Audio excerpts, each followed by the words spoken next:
Hello, songwriters. What I want to offer you today is a special quarantine edition of this songwriting coaching video series.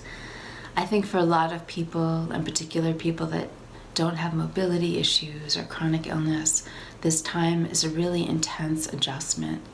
I know that a lot of you want to be creative right now, and I've been working with a lot of songwriters over the last few weeks.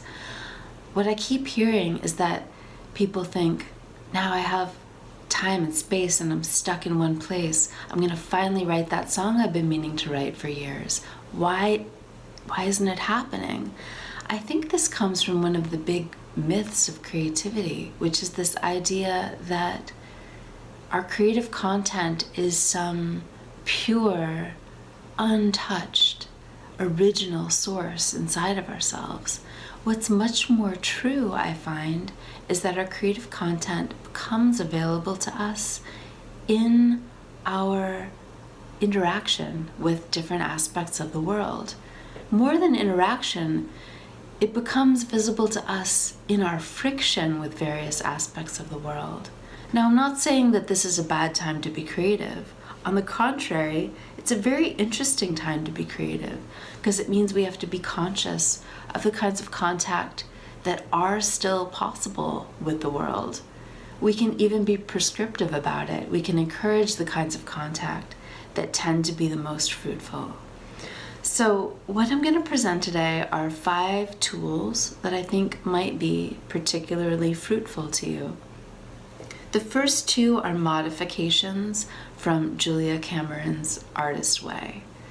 The first one is a modification of her staple of Mourning Pages. So what Mourning Pages are that when you wake up, you write 3 pages of longhand, stream of consciousness writing. You don't compose them, you don't reread them, you don't share them, you don't require anything of them, you don't source them for song ideas. You just download, you clear out the cobwebs, and you close the book. What is so powerful about these pages is the way they gesture to the world, I am receptive to creative ideas today. And at 4 p.m., you will get a song idea. Now, this foundation for the creative life is lush and brambled with hills and valleys. It seems to me like it might be a little much for right now. I think that what we need right now is a small concrete slab to stand on. So what I suggest is a morning paragraph. Wake up, write a paragraph. Done. I think that that's going to be enough of a gesture of receptivity and enough of a point of contact with yourself to build on. The second thing is from Julia Cameron's Artist Date. Traditionally, an artist date means that once a week you plan an excursion just for you and your artist self. No one else is invited on this.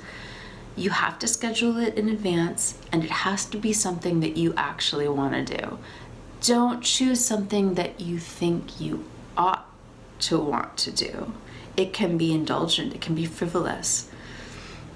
As long as you plan it, as long as you do it, even when things come into the frame to derail it, it's an artist date. The point I really want to make here is not even so much a modification as a statement. Artist dates are still possible right now. Maybe they're more important than ever. If you plan that at 2 p.m. you're going to listen to your favorite record, that's an artist date. If you plan that tomorrow morning you're going to go for a walk in a place that is very pretty, that's an artist date. If you decide that at 8 p.m. you're going to live stream a concert that interests you, that can be an artist date, as long as you plan it, as long as it's something you want to do. As long as you call it an artist date and follow through on it, then it's an artist date. You can't retroactively say, oh, that walk yesterday was my artist date. There's something magical in the planning of it. And then notice what comes up. Notice your resistance. Do it anyway.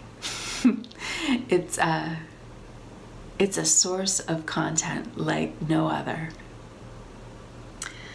Third up is a thing that I'm calling dialogue reading. I'm sure we're all reading things that we want to be reading right now. If you're not, pick something, a novel, a poem. It can be anything. It can be a manual. Just pick anything you want to be reading.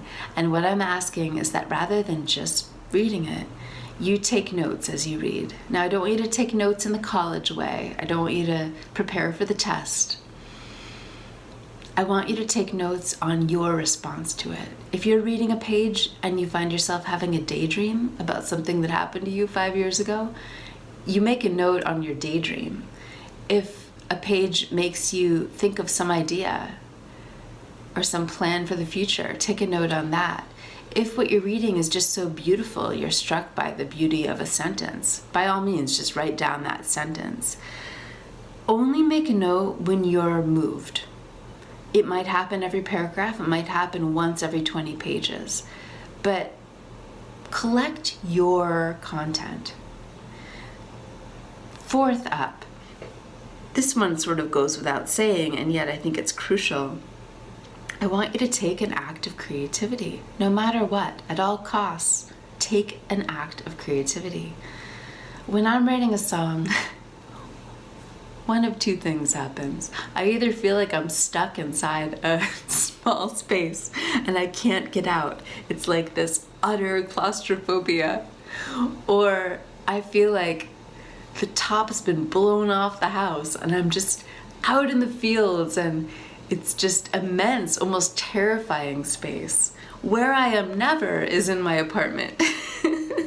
So I'm not saying that creativity is going to feel like a space you want to be in. I'm not saying it's comfortable, but I'm saying that you will not be sheltered in place. And I think that that is medicine right now. Lastly, I want to encourage you all toward creative collaboration of some kind.